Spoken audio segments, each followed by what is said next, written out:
C'est vraiment l'endroit où est-ce que moi j'ai trouvé comment j'allais répondre sans prendre toute mon énergie, sans être étiquetée aussi comme la féministe frustrée puis la Gwen frustrée, là, tu sais.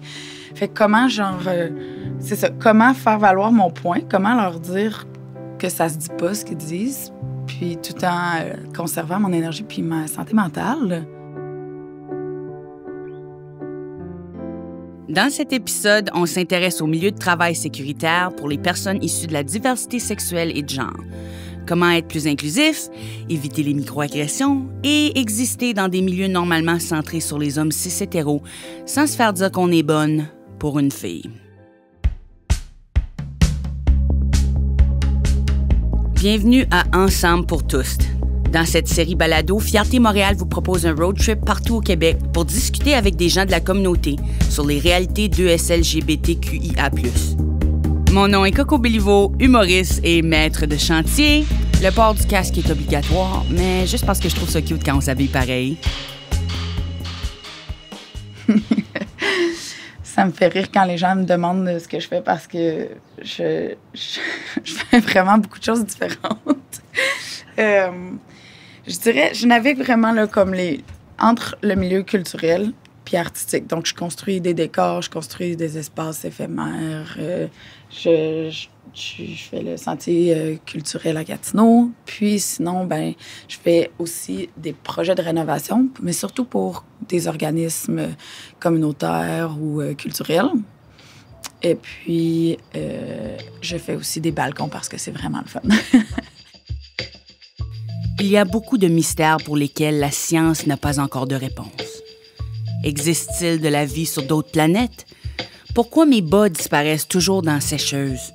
Et que se passe-t-il dans l'antre de la masculinité toxique, que sont les domaines majoritairement masculins? On a pu parler avec deux personnes qui travaillent dans ces milieux hauts en testostérone, Erika Leblanc-Deschâtelet, qu'on vient d'entendre, qui œuvre dans le milieu de la construction, et Agnès Gaudreault, qui travaille dans le domaine de la mécanique. Les deux nous ont partagé leurs expériences au cours de leur formation.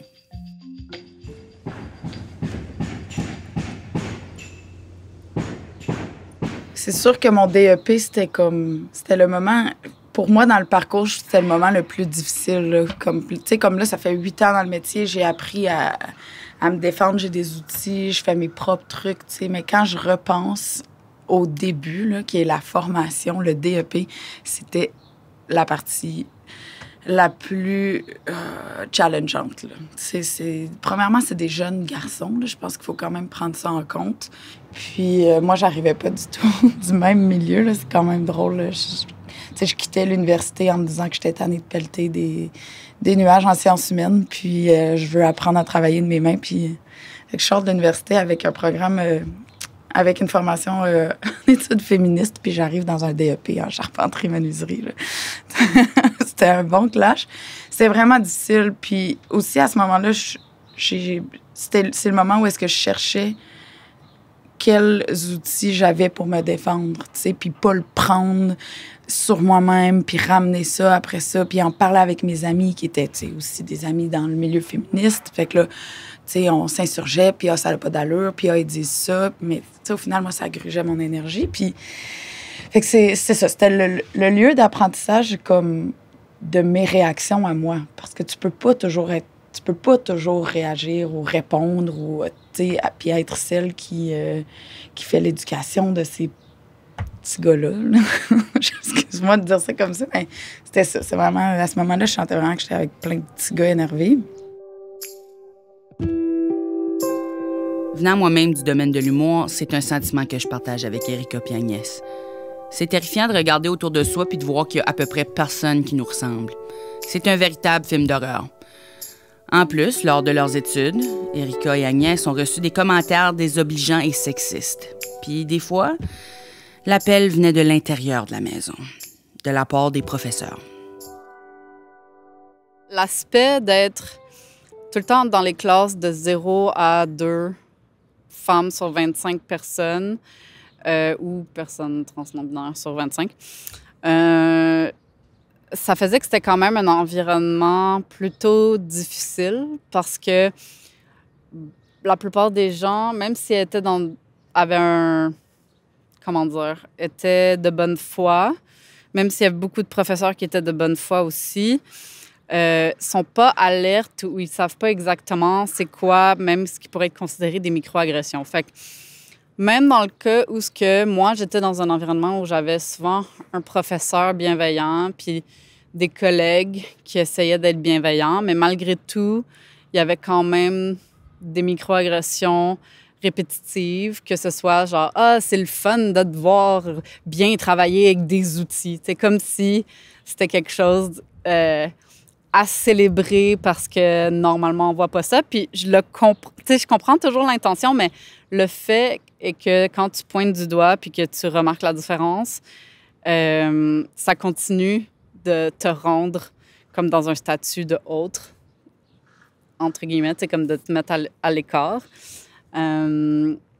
Après ça, c'est ça, j'avais des professeurs aussi qui disaient vous savez dans quel milieu vous êtes rentré, fait que c'est à vous de vous adapter au milieu, pas au milieu de s'adapter à vous. Donc, si elle faisait des jokes sexistes, puis je disais... parce que, mettons, du côté de la sacoche, pour dire le côté passager, pour dire comment, d'habitude, c'est l'homme qui conduit. Puis là, ou des jokes sur leur propre femme, des fois. Fait que c'était des environnements où, même si moi, j'étais à l'aise de dire c'est pas approprié, je me faisais relancer au visage, c'est à toi de t'adapter. Il faut qu'il y ait des professeurs en charge puis qui interviennent puis qui fassent des messages. Mais tu sais, honnêtement, là, si je repense à mon parcours pendant mon DEP, là, on parle d'il y a 7 ans. Là, c'était comme en 2014.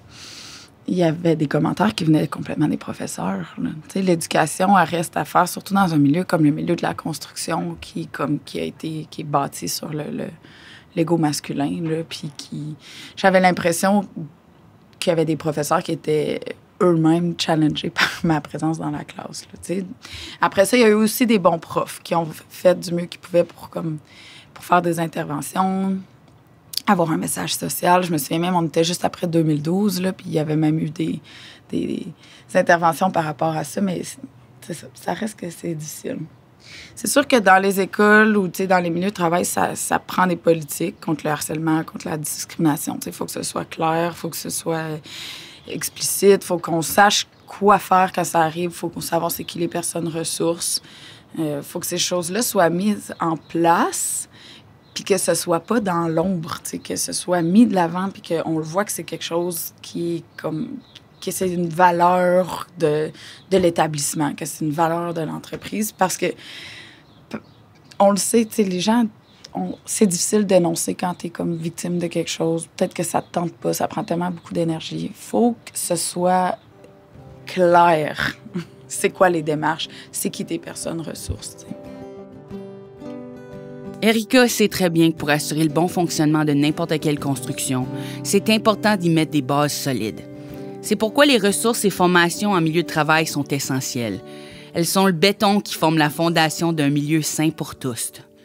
Heureusement, il existe des gens comme Olivia qui donnent des formations pour montrer comment être pro-allié dans le milieu professionnel. Pas pour rien qu'il y a le mot fondation dans Fondation Émergence. J'ai commencé à Fondation Émergence en 2018 et je suis maintenant chargée de programme pour le programme Pro-Allié qui vise l'inclusion des personnes LGBTQ+ en milieu de travail. Donc, ma spécialisation, c'est vraiment d'aider en fait les milieux de travail à être plus inclusifs de la diversité sexuelle et de genre. Donc, pour ça, je donne des formations, je crée des outils et je fais aussi un petit peu de consultation. Donc, j'essaie de donner des bons conseils, dans le fond, aux milieux de travail qui essaient d'être plus inclusifs. On donne des formations un petit peu partout au Québec. Je dirais que il y a beaucoup d'entreprises qui sont basées quand même à Montréal qui viennent nous voir, mais on fait maintenant de plus en plus de formations. On va aussi dans la région de Québec, la Malbaie. Là, je m'en vais à Gatineau la semaine prochaine. Fait qu'on voyage un petit peu. Quand on vient chercher nos services à la Fondation Émergence, je pense qu'il y a plusieurs approches, plusieurs questionnements qui amènent à ça. D'abord, il y a une personne qui a fait un coming out. Venez nous aider, s'il vous plaît.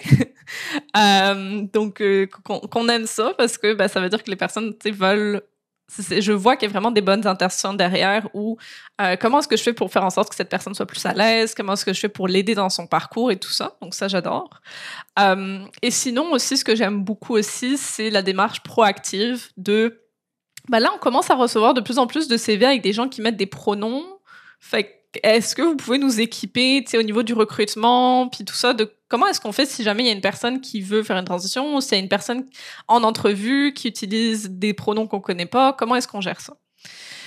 Fait que ça peut être ça peut être aussi dans le cadre d'initiatives d'EDI, donc équité, diversité, inclusion, où ils ont un plan où ils vont faire une semaine contre la discrimination, par exemple, ou la semaine contre le harcèlement, puis ils veulent nous l'impliquer dans ce projet, ou les projets aussi sur l'inclusion des femmes, par exemple, qui veulent s'assurer d'avoir un onglet aussi de diversité à l'intérieur des femmes.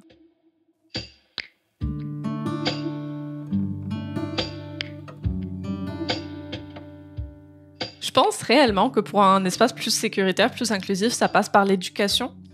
Ce que je dis souvent dans mes formations, puis j'y crois vraiment, là, c'est que la plupart des gens, ils n'ont pas des mauvaises intentions, ils ont des mauvaises informations.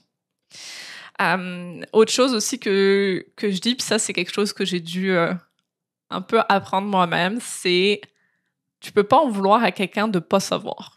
Parce qu'on n'a pas eu tous le même parcours de vie, on n'a pas eu tous le même accès aux études universitaires avec des milieux qui nous ont apporté à apprendre des affaires. Fait que je pense que t'es rendu à un certain point dans ta vie, tu peux te demander comment ça se fait que t'as pas rencontré ces informations, peut-être que tu voulais pas non plus. Mais dans le fond, c'est de se dire qu'avec des meilleures informations, généralement, ça va beaucoup aider.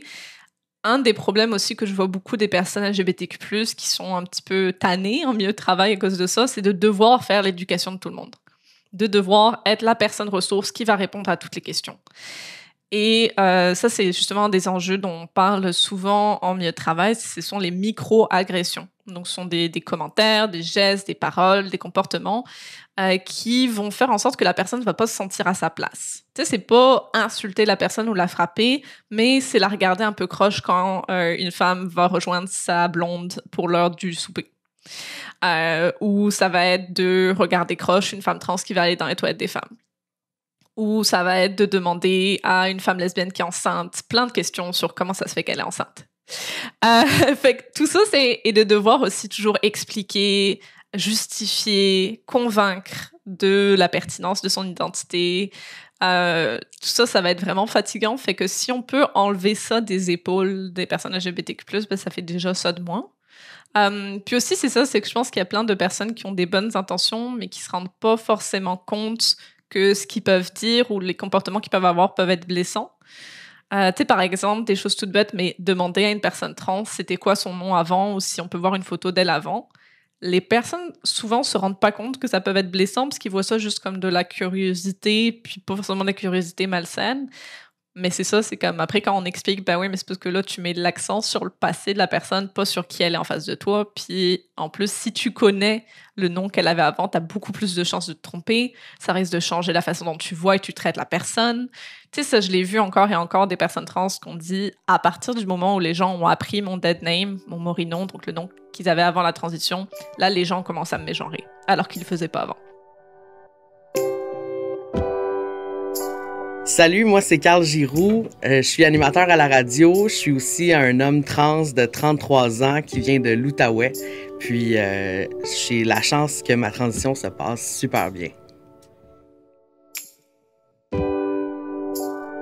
Pendant qu'Émergence travaille cœur et âme pour réduire l'écart entre l'intention des gens et l'effet de leurs paroles, on rejoint l'animateur Carl Giroux en Outaouais, qui nous a montré qu'un milieu de travail informé et impliqué fait toute la différence. J'ai eu la chance d'évoluer dans un milieu de travail extrêmement ouvert. Puis, avant même d'être rendue à l'étape de faire mon coming out, je savais que le jour où je le ferais, ce serait bien reçu. Parce que l'ouverture, juste dans le discours, était tellement là. Parce que j'avais des collègues aussi de la communauté LGBT+. Tu sais, je savais que ça passerait bien, mais c'est quand même une chose de le savoir puis de le faire, là. La journée où j'ai fait mon coming out, je me suis assis dans le bureau de mon patron, puis je lui ai dit, je vais faire une transition. En fait, j'ai dit, je vais devenir un homme. Maintenant, je le verbaliserai pas de la même façon, là. Mais c'est comme ça que je lui ai dit. Puis, sur le coup, il m'a juste souri, puis il m'a dit, je te trouve vraiment cool. Je te trouve vraiment cool de faire ça. Puis là, il m'a plus jamais rappelé Caro. A fait le switch instantanément. Il m'a demandé comment tu veux que je t'appelle. Puis c'est devenu Carl à partir de ce moment-là. Il m'a demandé comment est-ce que je peux te soutenir là-dedans. Puis là, il m'a dit, moi, c'est sûr que j'en parle avec ma patronne, puis on va vouloir s'organiser pour faire tout ce qu'on peut faire pour te soutenir là-dedans, pour te rendre la vie la plus facile possible. Il m'a dit, on va faire changer ton courriel dès que possible. Le lendemain, mon courriel était changé. Là, puis le nom, mon ancien nom, n'était plus nulle part dans les systèmes. Tout avait changé. Ça s'est fait instantanément. Mon patron m'a soutenu aussi, m'a aidé à préparer le moment où j'allais faire mon coming out auprès de mes collègues. Je me suis senti que c'était tout naturel, que j'avais toute la place. Puis c'était vraiment tout le temps ça le discours, comment on peut faire pour que ce soit plus facile pour toi, Puis c'est pas des personnes qui se connaissent tant que ça en transition, là, je veux dire, il n'y a pas beaucoup de gens qui connaissent l'identité de genre et tout ça, mais j'ai senti tout de suite qu'ils se sont renseignés, qui ont posé des questions, s'il y avait des interrogations, on les adressait, puis ça a été aussi simple que ça. Puis, on a tout de suite prévu la façon aussi que j'allais l'annoncer aux auditeurs, mais ça n'a jamais été un enjeu pour eux. Ça aurait pu être comme, OK, on va attendre, puis on va voir, on va planifier. Puis c'était vraiment, toi, quand tu es à l'aise de le faire, comment tu vois ça, comment on peut t'aider. Puis vraiment, de A à Z, j'ai été soutenue là-dedans. C'est essentiel que les employeurs s'intéressent aux besoins de leurs employés. Dans des cas plutôt malsains, par contre, cette responsabilité d'éduquer est entièrement mise sur les épaules des employés LGBTQ+, qui doivent militer pour leurs besoins. Bon, militer pendant un 9 à 5, c'est aussi épuisant que ça sonne. Alors, dans un effort d'alléger leur charge mentale, on a dirigé nos questionnements sur comment être alliés en tant que collègues vers Olivia Baker de la Fondation Émergence. Il y a plusieurs lignes directrices que je propose aux gens pour savoir si une question est bonne à poser, dans le fond. D'abord, c'est de prendre en considération à qui je la pose. Dans le fond, c'est que si j'ai des questions sur, je sais pas, moi, la transition médicale, une femme cis lesbienne ou un homme cis gay, c'est pas les meilleures personnes pour vous répondre. C'est pas toutes les personnes LGBTQ+, qui peuvent parler pour toutes les autres lettres. Déjà. Ensuite, est-ce que c'est pertinent? Il y a des questions qui sont juste pour votre curiosité personnelle, puis c'est correct, mais dans ce cas-là, il y a Internet. Il y a Internet qui existe, il y a la Fondation Émergence qui existe, il y a Interlink qui existe, il y a plein de ressources qui existent qui peuvent aider. Donc, est-ce que c'est pertinent? Par exemple, toutes les questions sur qu'est-ce qui se passe dans les culottes des gens, puis qu'est-ce que les gens font dans leur lit, c'est pas pertinent à savoir en contexte de travail. Entre meilleurs amis, si la personne est ouverte à en parler, OK, là, mais sinon, puis qu'est-ce que la personne fait avec son corps, ça la concerne. Des choses aussi sur est-ce que c'est un sujet qui, moi, me mettrait mal à l'aise? Genre tout ce qui est, encore une fois, chirurgie, corps, comme sexualité, c'est un sujet qui est sensible. Par contre, c'est ça, c'est je pense d'ouvrir la porte aussi à ce que la personne ne soit pas à l'aise d'en parler. Ça peut être au mieux de commencer avec, genre, est-ce que tu peux me parler de comment ça s'est passé ton coming out? Ça, qui est une question qui peut être très chargée parce que, je comprends l'intérêt derrière, puis je comprends les bonnes interactions derrière, mais ça se peut que la personne se soit super bien passée, ça se peut qu'elle se soit fait mettre dehors par ses parents, puis que ça fait 15 ans qu'elle aurait pu parler. Puis comment est-ce que vous faites ensuite pour accueillir cette réponse-là? C'est comme... De la même façon que demandez pas à une personne pourquoi elle boit pas d'alcool, demandez pas à une personne pourquoi elle a pas d'enfant. Parce que les réponses peuvent reposer dans des endroits qui sont très sensibles. Fait qu'il y a juste d'avoir un petit peu cette conscience-là de où est-ce que je vais toucher un terrain sensible. Mais sinon, tu sais, des questions qui se posent très bien, là, tu sais, par exemple, ce que je dis souvent dans un des exemples que je donne dans ma formation, là, s'il y a une femme qui parle que la semaine dernière, elle est allée voir un film avec sa blonde, tu sais, au mieux de lui demander, à quel âge t'as fait ton coming out, quand est-ce que t'as réalisé que t'étais lesbienne, comment est-ce que tes parents l'ont pris, est-ce que tu es allée à la fierté, comme, tu sais, au mieux de poser ces questions-là, tu sais, ça peut être, ah ouais, elle s'appelle comment, puis c'est quoi le film que vous avez vu? Tu sais, des choses comme ça, ou tu sais, comme, à la limite, comment vous vous êtes rencontrés? Le genre de questions que vous poseriez à une personne qui est pas LGBT, dans le fond. Et puis ça, c'est ça, de pas réduire toutes vos conversations à l'identité LGBT. Parce qu'on a plein d'autres choses dans nos vies. Erika et Agnès ont vécu des expériences difficiles à leur début. C'est pourquoi aujourd'hui, c'est important pour les deux de créer des espaces de travail sécuritaires et agréables pour les femmes et les personnes issues de la diversité. Autant pour les employés que pour celles qui rendent tout cela possible, leur clientèle. Ben, tu sais, le sentiment d'être pas safe, là, dans des milieux comme la rénovation, on rentre chez toi là, le matin à 7h, 7h30, puis on utilise ta toilette, puis on va être là pendant une couple de semaines, ça, tu sais, peut-être. fait que le sentiment de sécurité est aussi important pour elle. Puis, je sais pas, il y a comme un respect qui s'installe, puis il y a quelque chose qui est, je sais pas, qui nous fait du bien à toutes, tu sais, de tous les côtés. Puis effectivement, je pense qu'on est plus respecté dans ces moments-là. Parce qu'on sait ce qu'on a vécu, on veut pas se le faire vivre. Dans mon parcours, ça a été vraiment important d'autonomiser les femmes aussi autour de moi qui voulaient apprendre, puis qui voulaient travailler avec moi. J'en ai pris plusieurs amis sous mon aile, si on veut, puis viens travailler, tu vas voir, on est capable. Tu sais, j'ai fait des ateliers pour les autonomiser. Puis tout ça est comme ressenti aussi par les clientes. Ça m'est arrivé beaucoup aussi de leur dire, ben, tu sais, tu pourras, t'installeras ça, ou, tu sais, il y a juste une discussion que j'ai avec elles qui, effectivement, elles se font pas mansplainer, elles ont pas l'impression qu'elles ont des questions connes, puis elles veulent participer au projet. Moi, quand je suis dans une maison, là, pendant plusieurs semaines, puis que je transforme, tu sais, ton lieu où est-ce que tu vis ton quotidien, tu as des questions, tu as des envies, tu as des désirs, tu veux jaser de ça avec moi. Puis si moi, je suis ouverte à la discussion, puis je te fais pas sentir comme tu me fais perdre mon temps ou comme tu es niaiseuse, ben tu vas avoir envie d'encore plus participer. Tu sais. Donc, oui, je pense qu'il y a un respect qui s'installe, puis une confiance, puis, tu sais, le milieu de la construction, là, c'est le travail manuel, là, on peut vraiment travailler à le démocratiser. On est capable. C'est juste qu'on ne l'a pas appris, ou même on a appris à pas vouloir le faire, ou en avoir peur, ou que c'était pas pour nous. Je pense qu'un coup qu'on franchit cette barrière-là, comme on est capable. Les femmes sont capables, les personnes queer, on est capable. Je suis bénévole à la Bibliothèque, ici en Outaouais, dans le quartier du Vieux-Holm. Puis la Bibliothèque, dans le fond, on est une coopérative de solidarité qui vise à autonomiser les gens dans le travail manuel, puis aussi rendre accessibles les outils puis les espaces de travail. Donc, vu qu'on est une coopérative de solidarité, on ne fait pas de profit, donc on peut charger des prix solidaires pour les gens.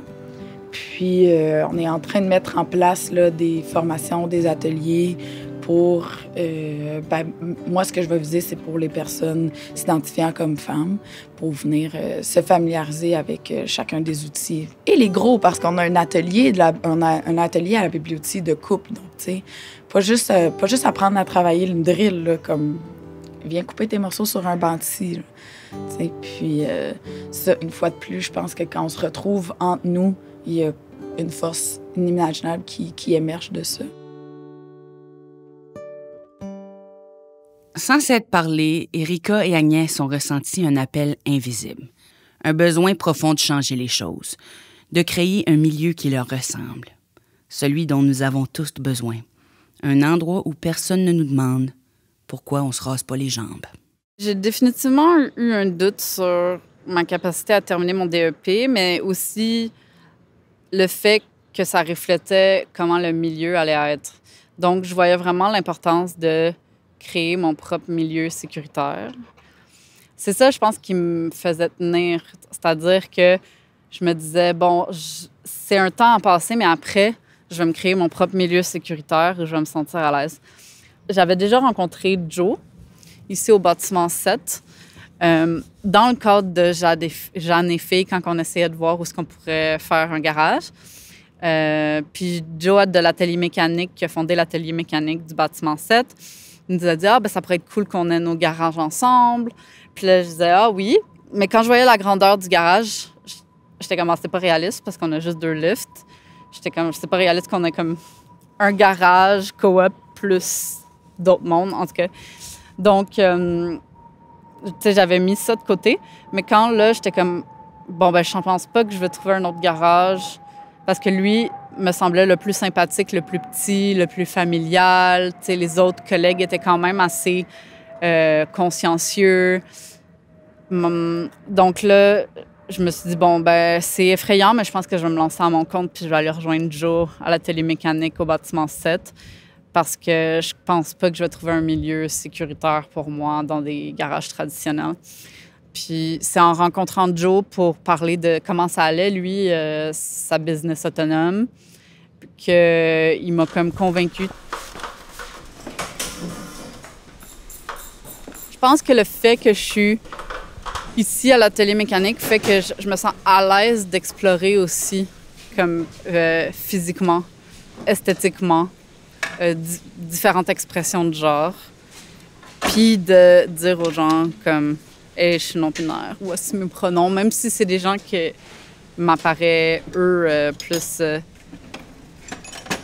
de première vue, je penserais plus straight, etc. Ben, je suis comme, si t'es ici, t'es dans un endroit qui se veut sécuritaire, qui se veut inclusif, fait que tu dois suivre nos règles, tu sais. Fait que je me sens à l'aise de m'imposer, si on veut. En offrant très littéralement les outils nécessaires à sa clientèle, Agnès leur permet de s'émanciper. C'est un endroit sécuritaire et accessible à tous, où les gens peuvent développer leur autonomie. Malheureusement, pour les femmes et les personnes issues de la diversité, c'est pas toujours le cas. Parce que l'industrie leur laisse pas place à l'erreur. Certains pourraient défendre que c'est la pression qui transforme le charbon en diamant. Mais qu'arrive-t-il quand on met de la pression sur un diamant? On crée une poussière extrêmement coupante et dangereuse. Moi, je me suis mis une énorme pression de réussir en tant que femme dans les milieux de la construction. En sortant, là, j'ai fait des trucs, j'ai eu mal au dos, là, j'ai soulevé des trucs qui étaient trop lourds, puis que j'étais pas game de dire « Ah, c'est trop pesant », tu sais, comme parce que j'avais cette impression-là qu'on allait me dire que ce qui allait ressortir de ça, c'est que je suis pas assez forte parce que je suis une fille, tu sais. Puis je pense que la pression que je me mets, c'est que si je me fais mal, j'ai cette impression-là, comme on sait bien que la fille va se blesser. T'sais, j'ai tellement eu l'impression, puis je me suis fait dire exactement ces mots-là, que j'étais bonne pour une fille puis que j'étais forte comme un homme, tu sais. Fait que c'est tellement long de déconstruire ça, là, puis de pas le ressentir. Après, il y a d'autres façons de travailler, là, comme... tu sais, je le dis toujours, là, moi, avec mon marteau, je frappe pas fort, je frappe mieux, là, tu sais. Je pense que moi, ça me ferait plaisir de continuer d'être une mentor, puis de peut-être viser des trucs comme effectivement enseigner, tu sais, dans les écoles de formation professionnelle. Ça pourrait m'intéresser. Continuer de faire partie des initiatives comme la Biblioutie. Tu sais, ça fait partie de mon ADN, je pense, être non seulement une femme dans la construction, une femme lesbienne dans la construction, puis une femme lesbienne militante. Pour moi, c'est super important. Ça a défini une grande partie de ma vie puis de mon identité. Puis ça me fait plaisir de le faire, puis j'ai de l'énergie de le faire, mais j'ai envie quand même de préciser que on n'a pas non plus à se mettre la pression de devenir des mentors, puis on peut aussi des fois se sentir fatigué, c'est correct. Notre réalité est déjà comme demandante, puis ça se peut que quand tu arrives chez vous, ça te tente plus d'avoir l'impression qu'il faut que tu sois forte puis que tu sois là pour les autres, t'sais. Moi, j'ai ça en moi, ça me fait plaisir, de le faire, ça m'apporte quelque chose, en fait. Donc, je le souhaite. Qu'est-ce que je souhaite? De voir de plus en plus de compagnies que c'est juste des femmes, puis que là-dedans, il y a une inclusivité pour les personnes de la communauté queer, puis que dans ces équipes de femmes-là, dans la construction, il y a des femmes trans qui fassent partie des équipes, qu'on soit inclusives, puis Que la lutte elle soit féministe et intersectionnelle en construction.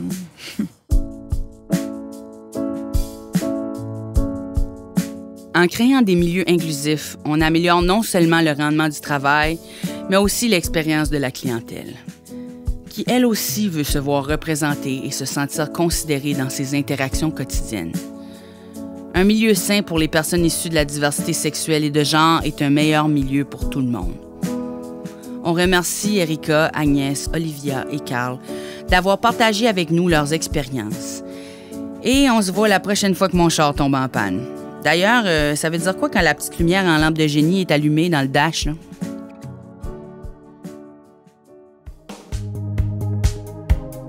Fierté Montréal souhaite reconnaître le soutien financier du programme de promotion de l'égalité des sexes, de l'orientation sexuelle, de l'identité et de l'expression de genre du ministère des Femmes et de l'égalité des genres du Canada, qui a permis la réalisation de la série balado Ensemble pour tous. Réalisée et scénarisée par Marie-Hélène Frenette-Assad, assistance à la réalisation et coordination Geneviève Corrigan, conception et idéation Samuel Desrosiers, recherche Steven Gentil, musique originale Marie-Hélène Frenette-Assad et Geneviève Corrigan, montage et mixage Roxane Potvin. Ensemble pour tous est une production de Fierté Montréal. Mon nom est Coco Béliveau. Merci pour votre écoute.